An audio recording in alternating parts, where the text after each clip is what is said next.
Skarner is very, very potent right now. It also suggests LAL don't want to first pick it.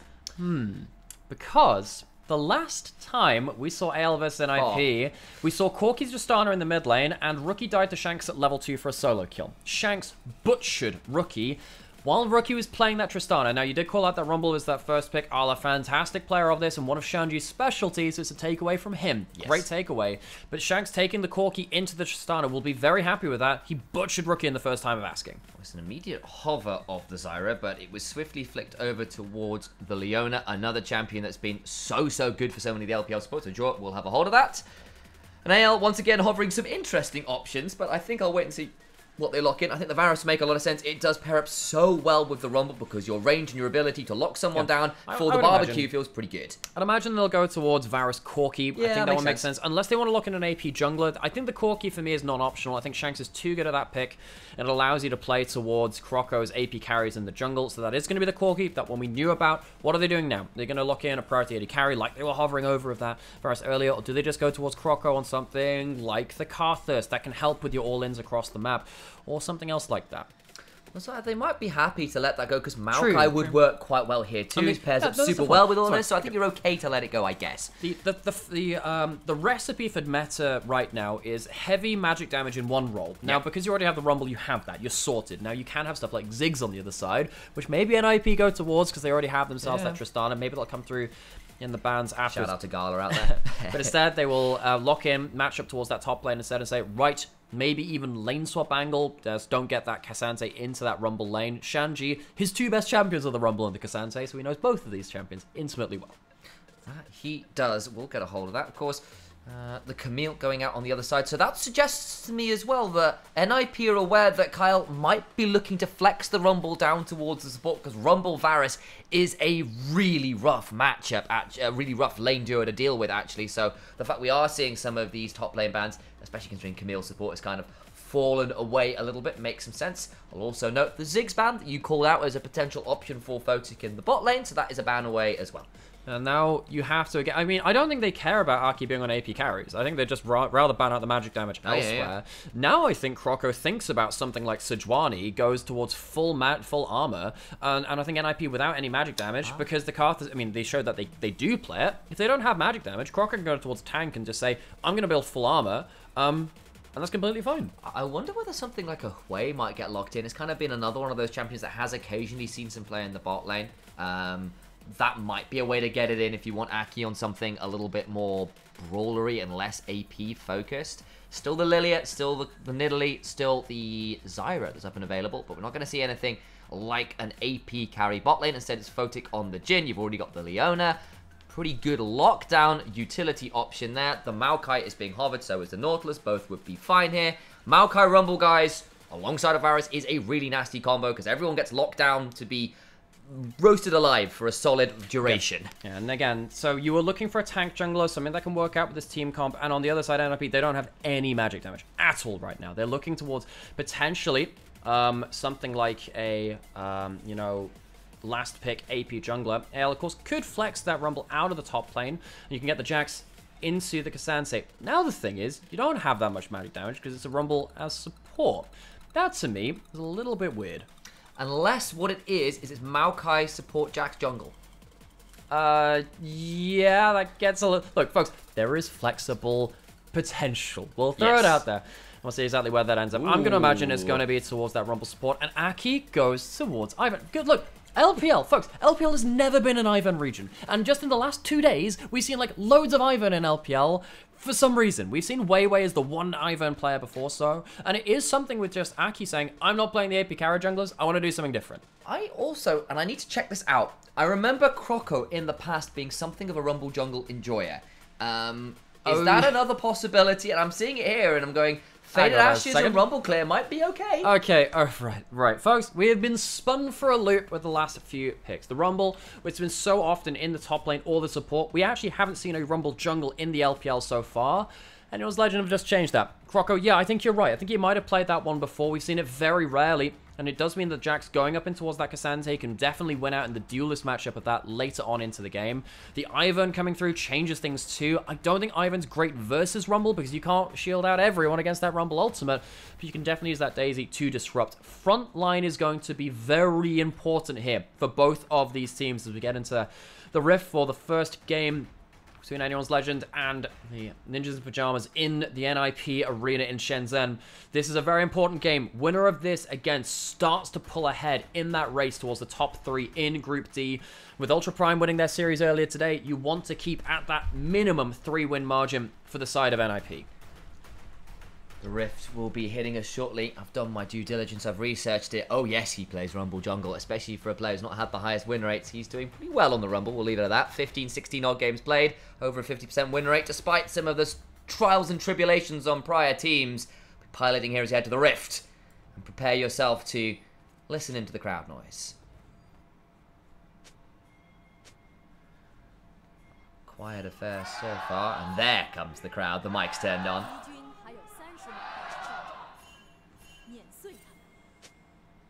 A rousing set of cheers, and the Gyos ring out NIP, their home arena, with the fans backing them here. We've had a lot of cooking with our last 3-ish picks coming in from both sides. Some flexible champions. The Rumble and the Maokai, not normally seen in these roles anymore. Maokai support huge in spring. Didn't really see it so far in summer. But that Rumble in the jungle, again, first for LPL, can be very powerful. You're not against a jungle that's going to invade you with that Ivern, so you're happy with that one. I guess technically you could have actually flexed that around and just said, well, if it's going to be a dangerous jungler, maybe put the Maokai in the jungle instead. In fact, maybe you just wait till that last pick and say, yes, we can do whatever the heck we want on that one. Anyway, going to get ourselves into this early game for Game 1, and NIP looking to try and catch up to AL and potentially put both of them on 3-2 with a 1 series.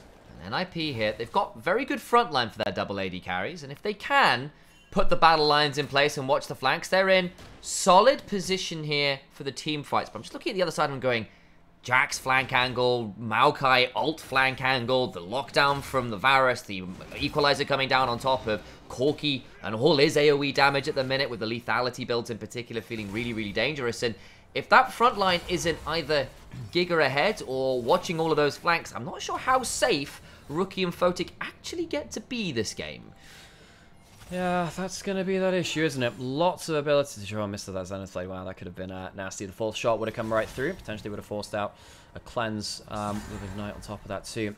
Photic on the gym. Photic, weird player for NIP. Occasionally had some fantastic games. Very good center player. Yeah. Had some positioning issues too. I've seen him on the likes of the Jinx and the Aphelios at points too, where it feels like he has struggled to play around the mid and late game team fights. He's been one of the players which I think the NIP have needed to kind of like return to form quite a lot alongside the likes of Aki, who honestly I think is the biggest kind of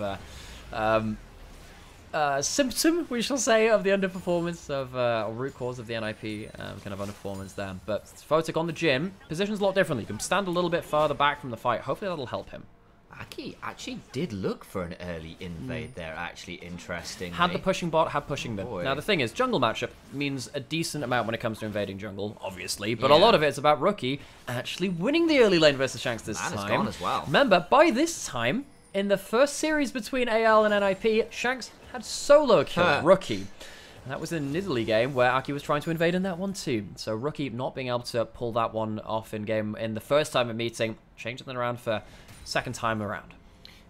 Of course, Ivan level 1 clears are pretty odd, we'll say that. No one clears quite like Ivan through the first rotation of the jungle. Can you imagine, you know that song from Beauty and the Beast, like, no one like Gaston? Yeah. Can you do that with Ivan instead? No one clears like Ivan. We have fun. And apparently no one ganks like him either, because he's found his way into top lane early. We did see that, I think it was Weiwei, yesterday's games for LNG, did a really good job of getting some ganks off on the Karthus and the Ivan, even at level 3 and level 4. Croco will be going towards top side, knowing that Aki's there first, though.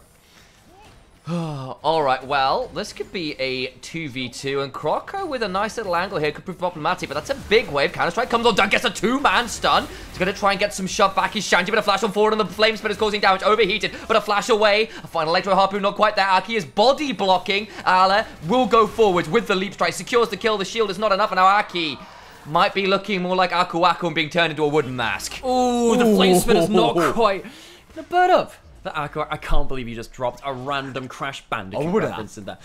Rubrak walks away with just the 1 kill and towards that top side. Sadly, not enough Wumpa Fruit for the extra life in this one. For Shanji, he's going to see himself go down first, and the first blood goes to that Jax. Allah's Jax. This guy is legendary at this pick. You have 2 real godlike Jax players within the LPL. One of them is Allah, of course, the other one is Bin. He was the one that was visited early by Aki, just trying to push in this wave, and Crocker comes up here first. Has the level 4, has double buffs. The red buff actually just times off of Aki for this play. Imagine if he had red buff, the extra ticking damage. He hit the Q. Shanji very nearly came through with a kill there too. I wonder if Aki had red buff, whether this could have been a 1-for-1. Look how close this gets. Doesn't manage to get that through, and the buff timing turns against Aki. That's sometimes why you see certain junglers decide to take red buff second for that reason, specifically like, if you're full clearing. Like, sometimes you want the red buff for clearing. Obviously, Ivan doesn't give a about that. But it really feels like, once you have that red buff, to be active on the map can be so important just to get the extra slow and the extra ticking damage over time. Don't need to auto-attack that often, just need to auto-attack to keep it available. Kyle now roaming across the map, as is Draw. Melee supports being back in LPL changes things so much away from when we had the double AD carry. Because being able to walk out onto the map early, roam away, cause plays, has changed things an awful lot for the region. It feels like there was a lot more limited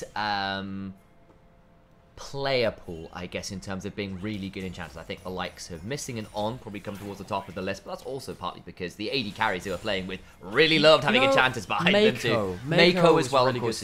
But like basically, when you have 17 teams and you're mentioning like 3 players, 4 names maybe, like you start to realize, we'd probably rather have Nautilus Leona back because you can do this. Hope we'll have to press Cleanse Eternal here to try and get away, but he has been ignited and just about survives, actually. I was thinking he was about to go down, but just not enough damage. Yeah, I was thinking that maybe he'd have to go back to base and Ale will have to respawn with a New Hope, one of the better episodes, because this one obviously wasn't working for them. Loses both the summoners. It's only game 3 of the day. You'd need that to be game 4. Wait, what currently Revenge of the Sith we're on? Well, we'll see whether Rookie can get revenge, and that one misses out on the equalize because he jumps over it. Rookie dodging out from Croco's long-range gank attempt. That is still a little bit shaky in some ways, because that'll be the first ult of the game, and of course, it's not in the era where the first 2 ults of Rumble's career matter everything, but still not the greatest first ultimate, has to be said. No, I mean, it would have been great if he even just got the tick on there. Maybe Shanks could make it work with the next rocket coming through. Couldn't quite see things off there, though. Aki was also there to hover. The mid lane matchup, much more even than the first time around. Rookie, we had questions about him because his first series against Ale was so poor against Shanks. Shanks really got the leg over him in that one. Shanks still going to be on that Corki. Very, very powerful for him. Need to see if he can have similar performances to walk away with an advantage against NIP. It's been even-ish so far. My eyes are actually on the bot lane experience because Joe is very close to pinging 6, and you'd have Photic and Joe at level 6 and no flash or cleanse on Hope. They'll throw the ultimate out here before the level 6 comes on through, in part to try and force something here. Because you force out that cleanse, and it means that even though now Dwar has hit that level 6 on the Leona, it does mean that they're not going to have the best positioning go for a all in, but he could just gently stop the back. The Jin W does that first. Hope gonna, of course, with no summoners, have to very carefully walk his way back to base. Well, recall, but still, get his way back there somehow.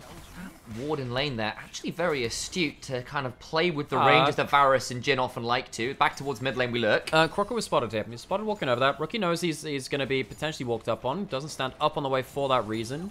We have seen the trade of early grubs for early dragons. Jumping onto Rookie. What was the decision making here? Do you think he's got like teammates around? Is he trying to stop the entrance in towards the dragon? I guess, because that's what was going on off screen. But it puts Rookie in a very odd position. We'll get out, I think, but I'm assuming this just stops everyone else from getting on in towards the dragon pit. Rookie was tagged by the equalizer down very low.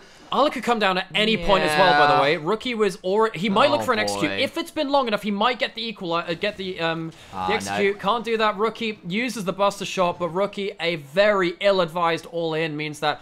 Wait, he has jump again. He can actually jump away. No How long is this going to wait for? He gets some damage on him. Surely. And it's going to be a solo kill somehow for Shanks. Gets the tag with the rocket. Rookie, we said he had a bit of an off series versus anyone's legend the first time around. It doesn't happen at the level 2 first blood this time, but at level 7 still finds himself in the lurch. I was about to say as well, I feel like Croco's feeling a little bit hard done by there. Picks up a Dark Seal, hits him with the Equalizer, tags him down, gets no assist. Well, he didn't manage to get that Equalizer on him the first time of asking in the mid lane. We did say that Rumble, not necessarily the champion with the first couple of ults in the game, matter all that much compared to some other situations, but still, 2 kills for AL early and getting Shanks ahead of the game. That's not great for if you're an NIP fan. No. And I say this now as probably half the duo in League of Legends esports that enjoys Medjai's the most. Yeah. I'm just saying, for what I'm saying is like, if I was Croco, I would be sad I didn't get the stack there. I have to say, the thing which does annoy me the most is when a kill is completely secured and someone doesn't give the kill over to the person with the Dark Seal, because you're just losing out on free gold value. Come on, it's that easy. Exactly that. Towards mid lane we go. Croco once again lurking in the river. We can see 3v3s again in mid lane with supports roaming as well alongside junglers. Raptors are there. The basketball court is put down, but Aki on this Dunkmaster Ivern, not going to be giving up camps that easily. There comes Daisy. And that Daisy can very much help in regards to buying some space in river. I think that the fact that you can have Leona go forwards and Daisy potentially get a next knock-up beyond it can be a very good combo for NIP to work around. So well, when we're looking at these team fights, what you're looking for is someone to get pinned down for the double AD carries to keep going doing good damage. Particularly Leona into Ivern can help with that. On the other side, Maokai, Rumble, Varus want to make sure that they can tie up someone and get damage on towards the team fight to split, hopefully into a flanking Jax. I don't know whether that's going to happen this early into the game, but that's the real meat and bones of what's going to happen in these team fights. Daisy's going to step on forwards, but the petals are about to be pulled, and I think the answer is they love her not. So, goodbye, Daisy. That's clever. I like that. I had a couple lines ready for that. Just like punches Daisy in the face. She loves me. Punches again. She loves me not. Oh man. Well, I mean, we'll see whether NIP like this. They love the Daisy in general because Aki, he's again forgone the AP carry junglers like we've asked him to. If he can play the Ivern, it means they don't have to just play the Bruiser engaged champions. That might help them with their drafting later on. See whether that does come to fruition. It's been so much about mid lane this game so far. Just so many roams from support and mid lane going straight through mid lane. Junglers that can impact that very well. But while all this is happening, it means that it seems like a paradox. You can play for top lane by making sure that no one is top lane. You just make sure that you're ganking mid lane, so no one can now gank. Arlo, who's ahead of the game on Shanji, gets another plate. AL, even though they're not finding all of the wins through mid lane, Arlo's isolated. He's completely happy with that. Yeah, we've seen one gank top that got Arlo first blood, and now you've got 6 grubs and a Jax. That is a recipe for tower destruction, which I'm sure... Megadeth intensifies. Well, I was thinking if I could go towards, like, you know, like with 6 grubs, they have an appetite for tower destruction. That's pretty Guns good. N' Roses like. I went for Symphony of, but that's fair. Take me down to top lane city. Yeah. Where the plates are not green. The stats are big and the plates are pretty. Yeah. We'll workshop it. Yeah. We'll workshop it all the same. My gold's in the green, and the enemy's not feeling very pretty. I don't know. Dude, you know, about halfway through that sentence, I just completely lost track of what the hell you've been talking about. That's the sign. Please take me home and away from these references. Look, folks, we've had 2 kills in 30 minutes. It's a little bit slower than the 7 kills in 2 minutes we had. Earlier, we could flip around those numbers and it would feel a lot better. Anyone's Legend, again, I think they're really happy to have 6 grubs and just allow Arlo to get ahead of this top lane matchup. You've got the Corki's just about to cash in a cult, as is Tristana, though. We could still see a fight, though. Croco, he's left out of the lurch. This is not a great position for a Rumble. That's going to be pretty damaging. At least they get the ultimate back out. Croco with the shield doing a lot of work. Flash onto Zhuo. Will get the kill that Hope gets. Now Kyle needs to body block. Misses 1, misses 2. Will still survive while Croco is actually his ultimate was interrupted. W goes wide, and the attempted pick onto the Rumble goes wrong. I really think that Hope is the unsung hero of this. As soon as the all-in happens onto Croco, who's not tanky, Hope goes and just face tanks Photic and says, alright, you're ulting, have a Varus for dinner. And it really felt like Hope came out of that. Again, Hope, one of these carries that felt like a big pickup for anyone's Legend in the past. And Photic on the Jhin was kept in check with him there. What this again means is that Arla, 1,100 gold advantage already. Man. 6 grubs, doesn't take the tower shot. Now they're finally reaching topside, but I feel like he's really strong here. Yeah, don't think he necessarily dies here. He does a lot of damage back, is slowed down. Actually, the Glacial does a lot of work. Counter-strike, not enough. So close. The W makes Shanji unstoppable, which means that he can go through for that final bit of damage, but goddamn was that close. Much needed kill. Zhuo has flash, has to blow it. It does really feel like anyone's legend. Even though things have gotten a bit scrappy, they still have a lot of wins in the right places. Ala's going to lose a bit on top side. That's going to be a big bonus for Shanji. Sadly, he doesn't get the kill himself. That would have really helped in evening up that matchup. But now AL have themselves 6 grubs, going to get themselves one of the early dragons. They're feeling okay about the objective game. Yeah, they certainly are. And the thing is, this Jax, that matchup is only going to get worse from here. Shanji was kind of stuck on a bargain bin for a while there compared to the completed Steel Caps and Trinity Force. Yeah, and you know what? That duo up in top side of the Iva and Cassandra are not going to get any better at dealing with the Jackson just then. They almost lost in that 2v1, so that's going to be dangerous. What's happening now? Aki's walking down towards this river. There's no objective to fight over. It's just towards this pro. Thing about LPL, and this is something that I will... Wait, what happened here? Wait, why are we talking about this? Oh. Huh? What happened here? Oh, there's an all-in before this, which is what happened, and they nearly got a hold of the Cassandra. Right, and that's why you didn't have all. Right, that makes sense. Okay. Yeah. Right, well, if you had all, it probably would kill them anyway. But, yeah, back to what I was saying. I Will Dominate really has been very vocal about how LPL will fight to take away ultimates and flashes. And I think that's such an important way to characterize this region, because it's so easy to look at LPL and say, oh, they're fighting for the sake of fighting. No, sometimes they're fighting to take away cleanse and flash from an AD carry, which wins them the team fight later. I think that's so important to characterize this region in, because sometimes, even though Dragon's not up, if you manage to get, particularly in this game, with a Maokai and a Rumble combo in the game, if you get summoners away from Rookie or Photic, or on the other side, Leona manages to take away Flash from Hope, the team fight after can change so much, and it feels like even though the kills have been a little bit lower than some of our games today, thank you very much, Braum level 1, again, the fencing match so far to try and take away tools has been fairly even. And I think as well, especially when you are the team proactively doing, if you time it right, especially once you hit things like level 11 with Ionian Boots, I'm looking at Croco, who's a level off that, Rumble Ultimate's not that long cooldown anymore. You can force things like flashes with that ult and feel very pleased about it, especially if you time it right, because you can use it a minute and a half, a minute before a dragon fight, and have it up in time for the dragon, and that flash certainly won't be on the other side. And now, back to... We've talked a lot about objectives today, because it felt like the conversation, particularly because top esports have shown so many teams in the LPL that you can, in fact, contest for both objectives. If you do get, in this case, 6 grubs, a Herald, and one of the early dragons, AL is so happy with how that's happening. You know, they're going to be a split-pushing team to some degree because the Jax are so far ahead. Ult in mid lane forces that flash, but Hope might be forced to force that in return. Hang on. Curtain call. 1 landed. 2 misses. 3. What for the 4th for kill? Ooh. Photic don't miss that one.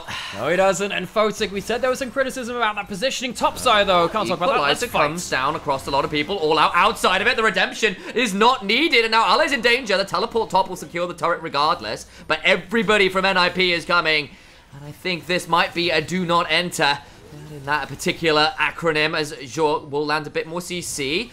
Down to Deadly Flourish, Shank's in danger, Counter-Strike comes on down, anyone's legend getting pulled apart here. Ooh, very close. Wait, they get the burn? They get the burn kill afterwards somehow. Did Shanks have a red buff? What was the extra damage on there? But NIP so close to cleaning up so many kills, can't quite get themselves the real capitalization. But it has been blow for blow in the early game. As we said, it's felt like AL have kind of come out ahead a little bit where it matters in the Jax matchup, in the objective game. But NIP are not out of this. They take themselves a bot lane out of turret. They're getting some kills back, and of course you can see that. Croco down and gold to Aki as well. That could potentially be important. Both of them very important in how they team fight. NIP throwing some punches back. Minion auto, a red buff, something gets that kill. I thought that was going to be a what? Well, we've got to look at the replay here. We'll find out together. Croco went for a topside play onto Shanji, but Aki finds him out. And Shanji really, really well played to just dunk him into the wall. Croco doesn't have flash, can't reposition himself away from a really good all-out. Brings Shanji away from Ala, who could potentially have followed up for a kill and done many unspeakable things. Then it ends up being a 4v2 in topside very briefly. You can see that, you know, the Maokai's not there in time, roaming as a support. This is literally just solo laners versus the world. I thought it was quite a cute kind of double backstep attempt. And yeah, I think it is the extra red buff coming through and the minions aggroing too. It's a combination of both. Thought it was a bit much HP for one of those two to bring it down, but Shanks gets that kill back, and suddenly 2 kills on the Corki, survives the play. Shanks on his Corki has been very powerful in summer so far. And of course, all of that was preceded by a really good pick onto Hope, who went for the ult play onto Photic, and that got swiftly turned around with the curtains getting called, and that stage show ended in disaster for anyone's legend. Rookie, though, Might be making a rookie mistake. Has flash, has buster shot, has the jump, doesn't have to use either of the big cooldowns. Teleports in. This is a big fight now. Shanji now theoretically in a spot of bother. The ult does get across the side as Ale will get down a counter-strike as well. Shanji going all out, but I don't know how much further he got to go. Taken down, the redemption comes on through, doesn't matter that much. The equalizer is phenomenal. Draw goes to the backline, but look at the curtain call. Hope interrupts it, gets onto that Jin, who's got nowhere to go. Get jinxed. And Photic is once again caught in check by Hope. Hope is taking this AD carry battle very, very personally. He's trying to assassinate this guy a number of times. I appreciate the get jinxed. Look, that is look, we have some names that is quite hard to pronounce here in LPL for people who have like first language English speakers. That one just feels unnecessary, you know? I went for the pun. I enjoyed it. I'm aware it was awkward, and I'm not apologizing. I had fun. All right. I hope you did too. Jury's out. We're going to go towards the dragon. So again, objective game. Feels like even though the fights haven't been that one-sided. NIP have had some wins. They've had some... Rookie very nearly dies there as well. I think Ala tried to flash for one last auto there onto Rookie. But while all this is happening, again, close fights. The AL had the Herald. They had themselves now 2 early dragons. They have 6 grubs. NIP, despite the fact that they're actually skirmishing okay, and this could have gone so much worse. It could have just been a free kill onto Rookie. It could have been a blown-out fight. They're losing out on the objectives, and that might end up making the next fights much harder to arrange. Good teleport in from Shanji to threaten the backline, but that's only an isolation of, well, that's not if Ala wasn't disrupting the other backline, and also I think a fantastic markout splits the team too.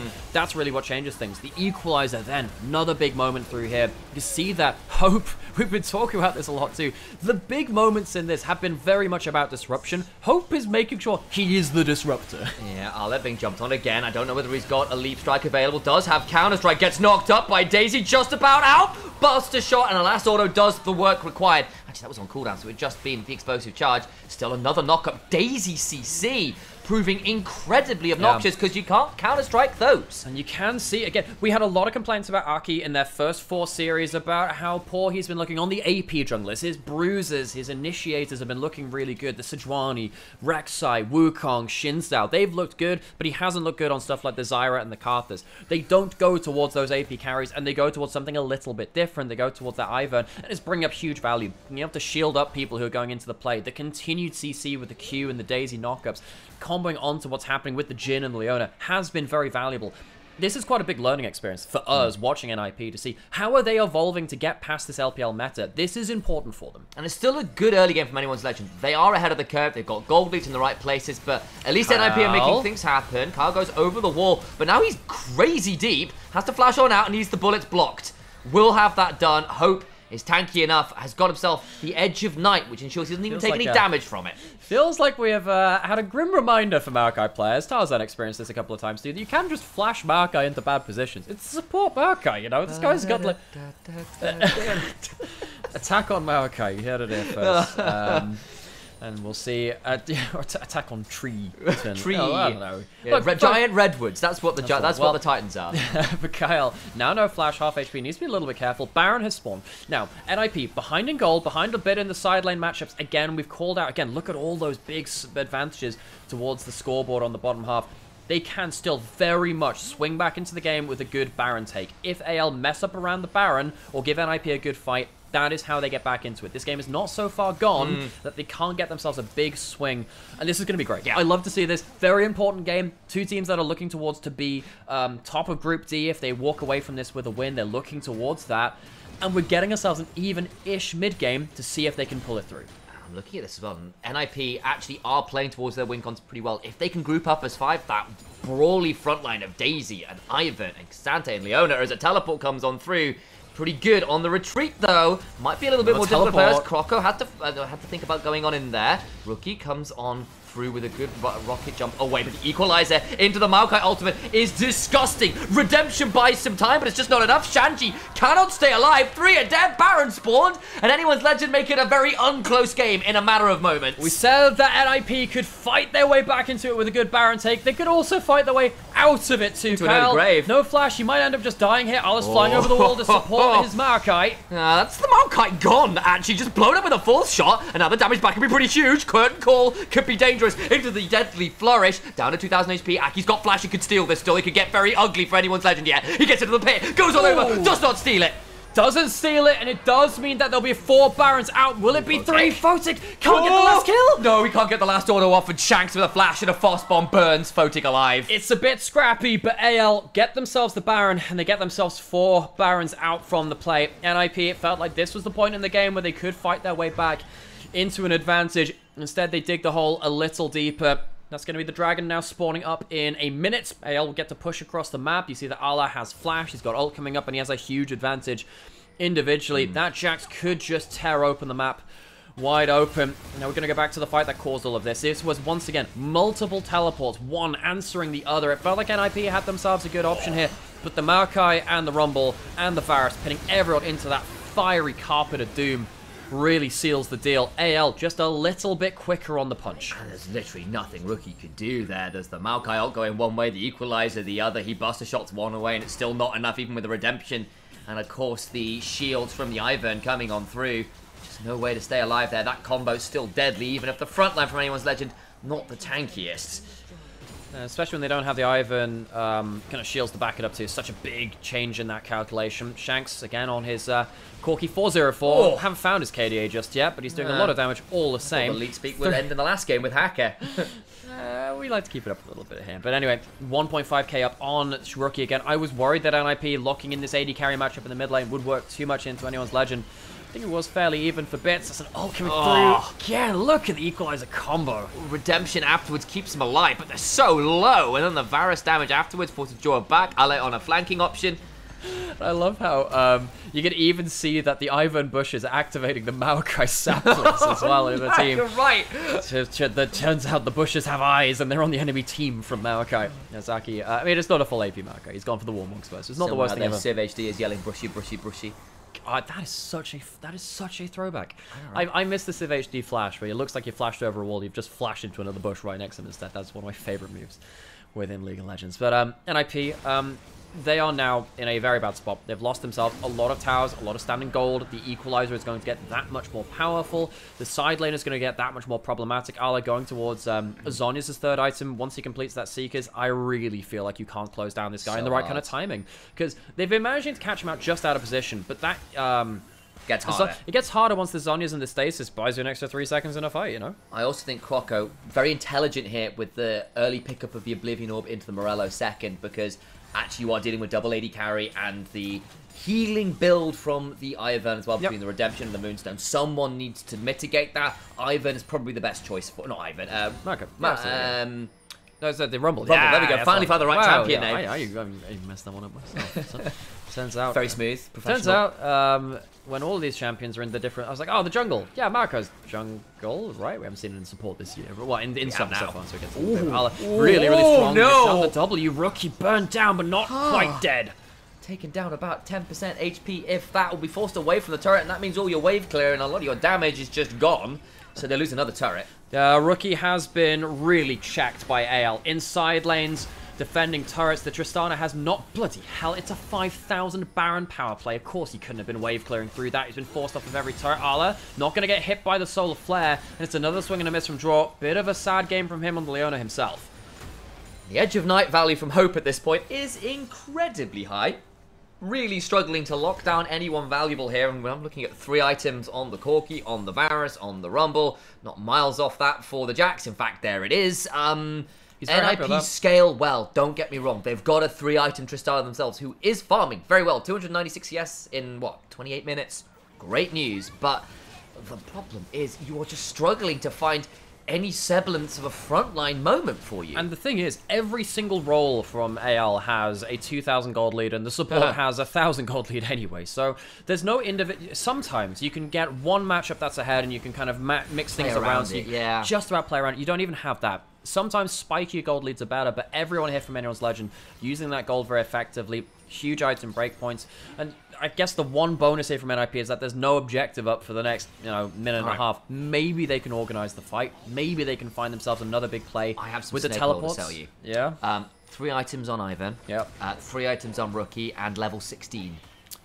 Do you want to take Do you want to take that particular combo? I just can't do it. I can't in this case, Sam. You know what? Rookie has done Rookie's done a great many unbelievable things, but it's so hard to get those isolated 1v1s. Yeah, I agree. And one of the great things about Anyone's Legend is that they've been so quick at finding these big plays. You know, whenever NIP have committed to a gank or teleports have been pulled, they have been quicker on the response. They've been really, really good. It reminds me a little bit of BLG. They are very quick at punishing. Here comes the carpet bombing, and it's a helicopter from the flank looking to turn into a full-on Apache.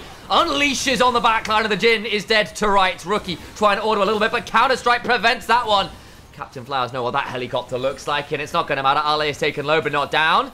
And the member dead means a quick shove through mid and a look towards the Baron that spawns in 25 seconds. So Photic goes down. It's only the 1 kill. It's not the biggest win for AL, considering that they committed a decent amount of ultimates and, of course, a couple of important flashes there too.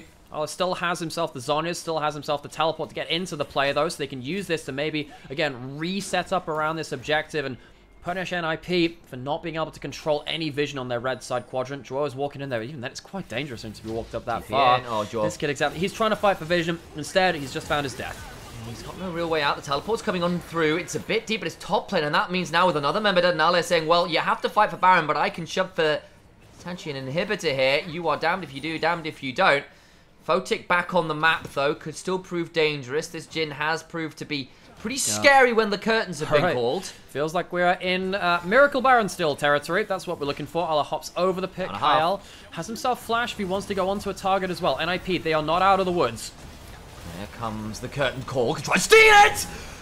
Taken just down. That was well timed from Photic, but it doesn't quite happen. Kyle now going on forward. Actually pretty low. The equalizer afterwards still doesn't save Kyle. Down into the back lane goes Ale, who's busted a shot out. On the other side, Shanji goes all out, but there's just nothing left in the tank. Running on fumes. Corki gets another.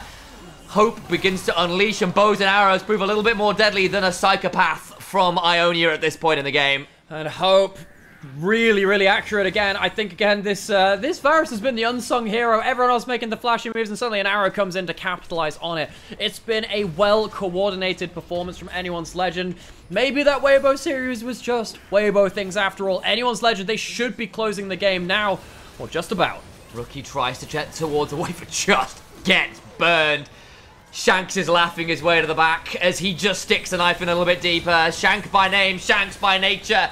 The turret's next on the list, and Anyone's Legend are looking like the LPL's legends right now. NIP, they were absolutely blown away by AL when it came to the big objectives later into the game. They were just a bit slower on the teleports, just a little bit behind in the important roles. And it does mean they will be losing the first Nexus. Anyone's Legend shrugging off that previous series defeat to Weibo.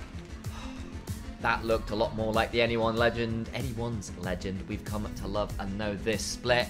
They are moving from strength to strength. A little bit of a stumble last series versus Weibo, who were doing Weibo things, but this game one, at the very least, is right back to form.